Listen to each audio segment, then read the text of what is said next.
Following is a class on the Srimad Bhagavatam, 2nd Canto, 3rd Chapter, text number 24, given by His Divine Grace, A.C. Bhaktivedanta Swami Prabhupad, recorded on June 22nd, 1972, in Los Angeles.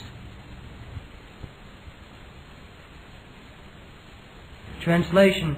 Certainly that heart is steel framed, which in spite of chanting the holy name of the Lord with concentration, does not change when ecstasy takes place, and tears fill the eyes and hairs stand on end. So, here is one word, steel frame. Nowadays, the medical science is changing the heart steel frame. So, this modern science is making steel framed heart, but we can understand that formally also there are steel framed heart. Otherwise, how this word comes? Sadasmasanam vidam matidam. So, just like stone or steel, it does not melt very easily. Similarly, anyone's heart, it does not change after chanting Hare Krishna mantra regularly. That it is to be understood that it is steel frame, made of stone or iron. Actually, Harinam, Harinama, Harinama, Harinama eva kevalam, it is especially meant for cleansing the heart. That all misconception is within our heart. Beginning from the wrong identification that I am this body. That is the beginning of all misconception. So, Chaitanya Mahaprabhu says, Chetadarpanamad. As you go on chanting, gradually the heart will be cleansed and you will be able to understand that you are not this body.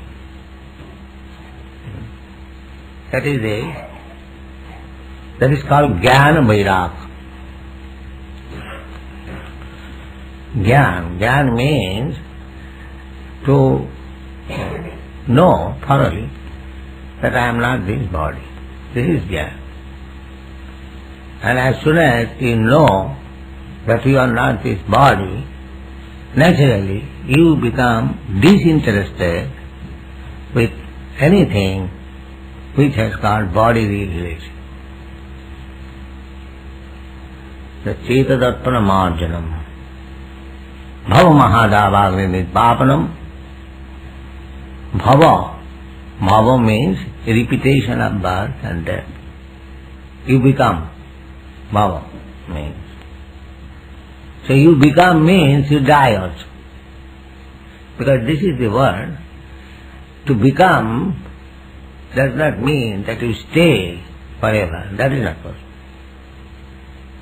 You become means you die also. So, but under wrong impression, as soon as I become, I think that this world is very nice. The Bhaktivinoda Thakur sings that, my dear Lord, when I was in the womb of my mother, at that time I saw you once became visible. Those who are spiritually advanced, they can see God within the womb of the mother. When the child remains prakta and the consciousness is gained, he feels very uncomfortable. So at that time, one who is pious, spiritually advanced, he prays to God, please rescue me from this bondage. I am too much suffering. At this time, after taking my bath, I shall simply engage in Krishna consciousness. Promises. But Prabhupada Thakur says, Janama Haila Parimaya Jale. As soon as birth is taken, the Maya is there, we forget. Immediately, father, mother, other relatives, they take up the child and that's very nice. So in this way, we forget that we were in such a precarious condition, almost suffocating, almost it is suffocating. After coming out from the womb of the mother, if you are packed up again in such airtight bag, within 3 seconds you will die. We live under the protection of the Supreme Lord, otherwise that is not a living condition. Just imagine within the home. So, this we forget, and being taken care of affectionate father and mother on the lap, we think life is very nice, this life. But this is Maya, this is illusion. Actually, this bhava, to take birth, is very, very unpleasant task. It is blazing fire, bhava mahadava. So, if we can cleanse our heart during this life, this is the opportunity. It is not possible when I take birth as an animal, cats and dogs, that is not possible. But as I have got now this human form of body, we should not be again misled. Chetadarpana marjanam bhavamadam. If we can cleanse our heart, then this blazing fire of repetition of birth and death can be extinguished. But the illusory energy is so strong that we forget our last death time miseries. At the time of death, we suffer very much. So that, just imagine, when we give up our life, how much a difficult position at that time. So we forget birth and death. As soon as there is birth, there is death also. Death means the more you are advancing in age, that means you are dying. You are advancing in death. The child is born. When the child is born, just yesterday, that means he has already died one day. So in this way, death is progressive. As soon as there is birth, the death is immediately, side by side. And 1 day old means I have died one day. I am 76 years old, but I have already died 76 years.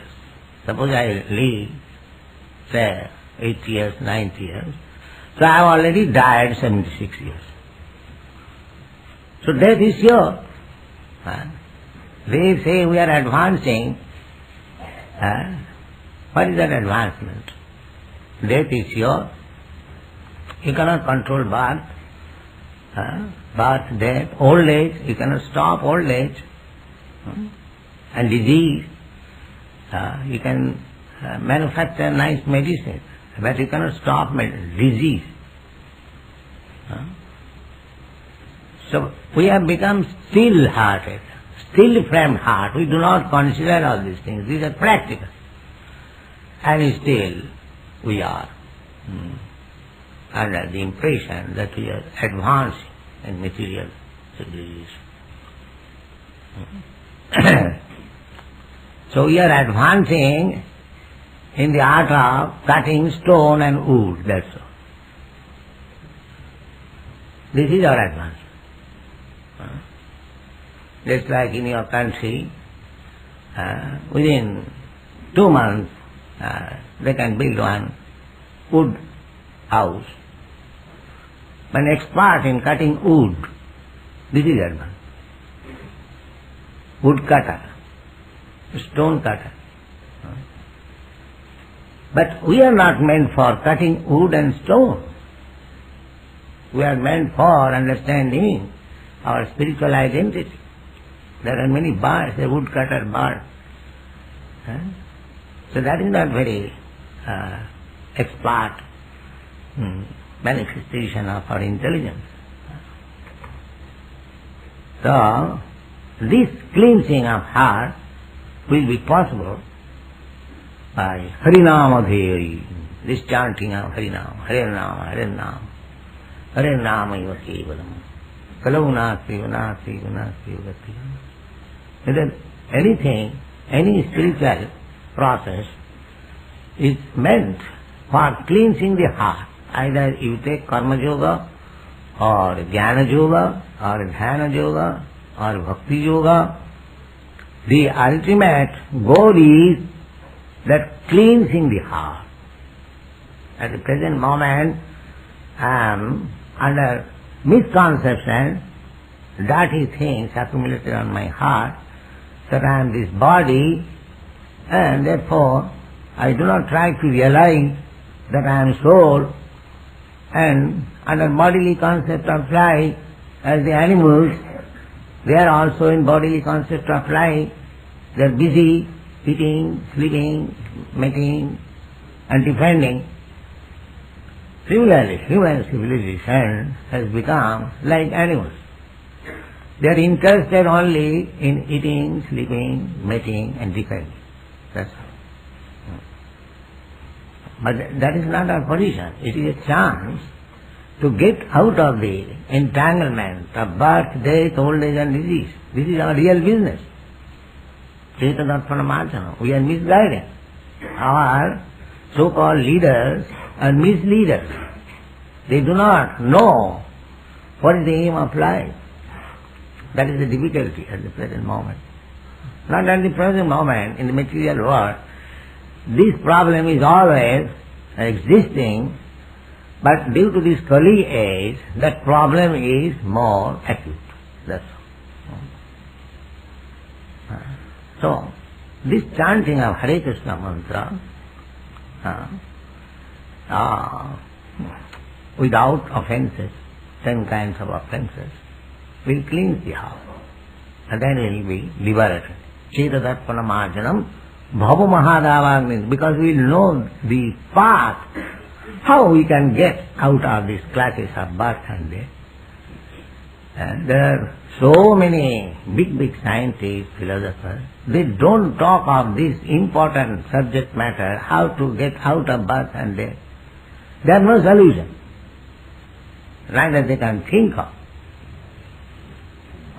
But our Krishna consciousness movement is giving us the knowledge that you can get out of these classes of birth and death, old age and disease.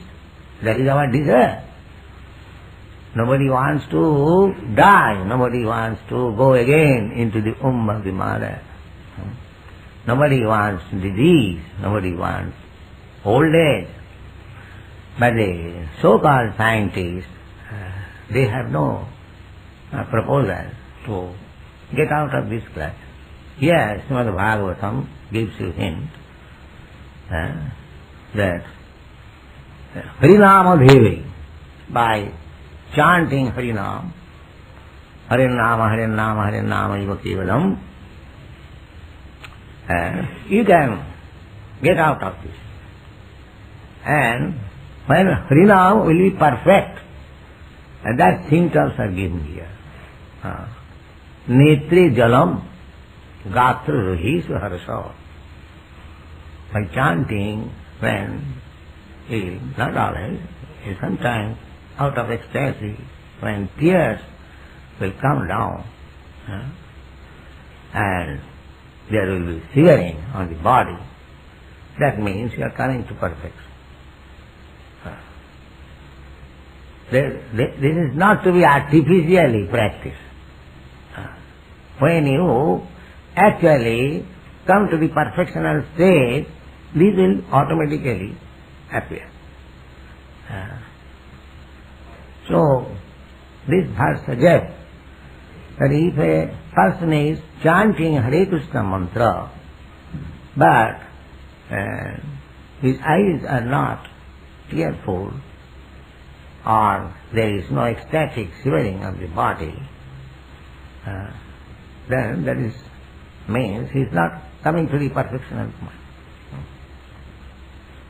So if we chant this Hare Krishna mantra without offense, according to observing regulative principles and numerical strength, Sankha Purvaka Nama Gananatihi, the Goswamis in Vrindavan, they used to chant keeping a numerical strength. They were all liberated persons. Still, for teaching us an example, they also used to chant keeping a numerical strength. Haridas Thakur, he used to chant Hare Krishna mantra keeping a numerical strength 300,000 times. 300,000 times. So our practitioner is only 25,000. Not 100,000. So it is not very difficult. It takes at most 2 hours. We can find out of 24 hours, 2 hours. We can find out time. So if we actually follow the rules and regulations and chant Hare Krishna mantra, then these symptoms will come. Netre jalam gatraroheshu harsha. When this comes, then you know that I am coming to perfection. And if it is not coming, then it is to be understood the heart is still frame. Still frame, though it is still only stone. The stone, if we keep our heart stone, a still frame, then it cannot be melted. These symptoms mean heart is melting or changing. Prabhupada, read. You should note with prophets that in the first 3 chapters of the second canto, a gradual process of development of devotional service is being presented. In the first chapter, the first step in devotional service for God consciousness by the process of hearing and chanting has been stressed, and a gross conception of the personality of Godhead in His universal form for the beginners is recommended. By such a gross conception of God through the material manifestations of His energy, one is enabled to spiritualize the mind and the senses, and gradually concentrate the mind upon Lord Vishnu, the Supreme, who is present as the Supersoul in every heart and everywhere, in every atom of the material universe. The system of Pancha Upasana, recommending 5 mental attitudes for the common man, is also enacted for this purpose, namely gradual development, worship of the superior, and that may be in the form of fire, electricity, the sun, the massive living being, Lord Shiva, and at last the impersonal Supersoul, the partial representation of Lord Vishnu. They are all nicely described in the second chapter, but in the third chapter further development is prescribed after one has actually reached the stage of Vishnu worship or pure devotional service, and the mature stage of Vishnu worship is suggested herein in relation to the change of heart. The whole process of spiritual culture is aimed at changing the heart of the living being in the matter of his eternal relation with the Supreme Lord as subordinate servant, his eternal constitutional position. So with the progress of devotional service, the reaction of change in the heart is exhibited by gradual detachment from the sense of material enjoyment, by a false sense of lording it over the world, and an increase in the attitude of rendering loving service to the Lord. Vidhi bhakti or regulated devotional service by the limbs of the body, namely the eyes, the ears, the nose, the hands, the legs, as already mentioned herein before, is now stressed herein in relation to the mind, which is the impetus of all activities of the limbs of the body. It is expected by all means that by discharging regulated devotional service, one must manifest the change of heart. If there is no such change, the heart must be considered as steel framed, for it is not melted even when there is chanting of the holy name of the Lord. We must always remember that hearing and chanting are the basic principles of discharging devotional duties, and if they are properly performed, there will follow the reactional ecstasy with signs of tears in the eyes and standing of the hairs on the body. These are natural consequences and are the preliminary symptoms of the bhava stage, which occurs before one reaches the perfectional stage of prema, love of Godhead. If the reaction does not take place, even after continuous hearing and chanting of the holy name of the Lord, it may be considered to be due to offenses only. That is the opinion of the Sandarbha. In the beginning of chanting of the holy name of the Lord, if the devotee has not been very careful about evading the 10 kinds of offenses at the feet of the holy name, certainly the reaction of feelings of separation will not be visible by tears in the eyes and standing of the hair on end. The bhava stage is manifested by 8 transcendental symptoms, namely stuntedness, perspiration, standing of hairs on end, failing in voice, trembling, paleness of the body, tears in the eyes, and finally trance. The Nectar of Devotion, a summary study of Srila Rupa Goswami's Bhakti-Rasamrita Sindhu, explains those symptoms and vividly describes other transcendental developments, both in steady and accelerating manifestations. Srila Vishwanatha Chakravarti Thakur has very critically discussed all these bhava displays in connection with some unscrupulous neophytes imitating the above symptoms for cheap appreciation. Not only Vishwanatha Chakravarti, but also Srila Rupa Goswami treated them very critically.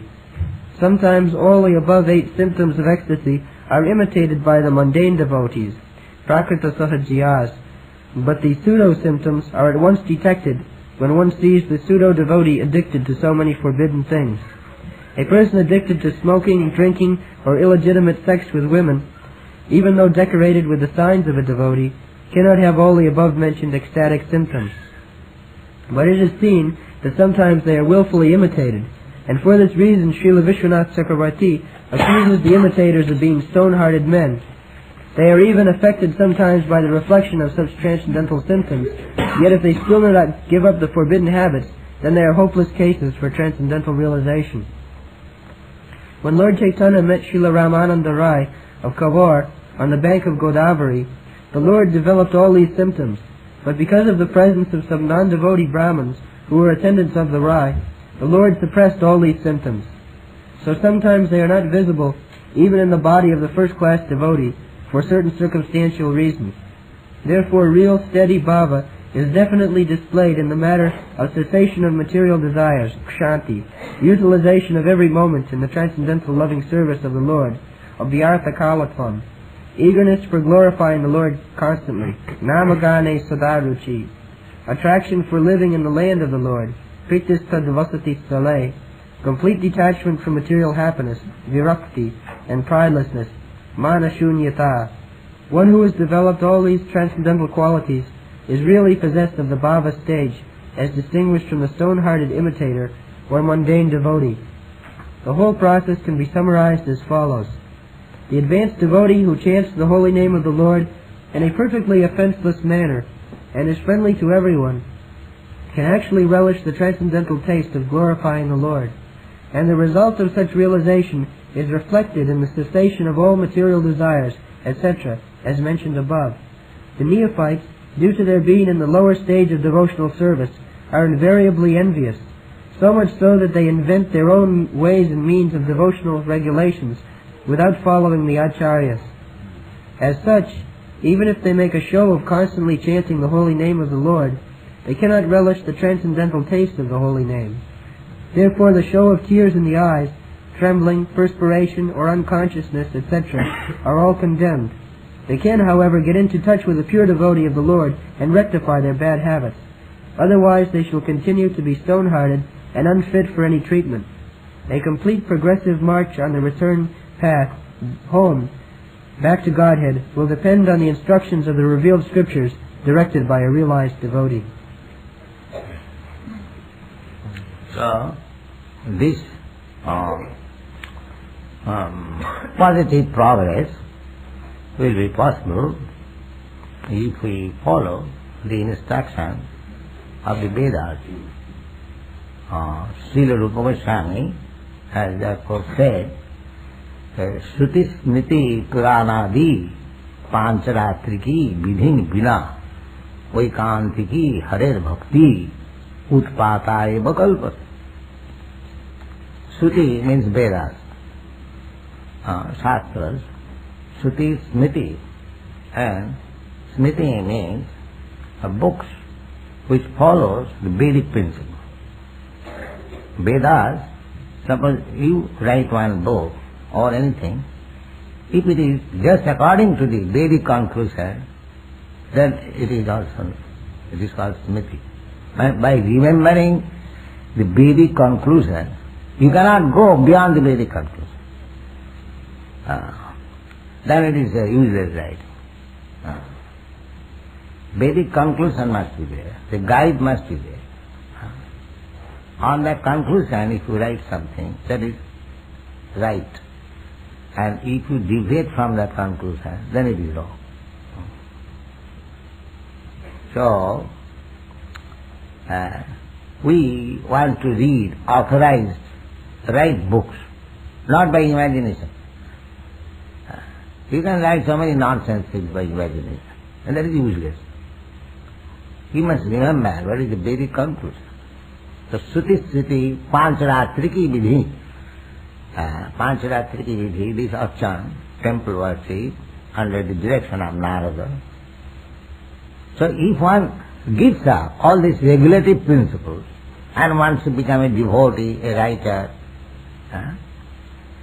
then Rupa Goswami says, without the conclusive statement of the Vedas, Smriti and Pancharatriki Vidhi, Sthiti Puranadi Pancharatriki Vidhin Vina, without following, Vaikantiki Harer Bhakti, the soul of a devotee. The Vaikantiki Harer Bhakti Utpata eva kalpa, it is simply disturbed. Simply disturbed.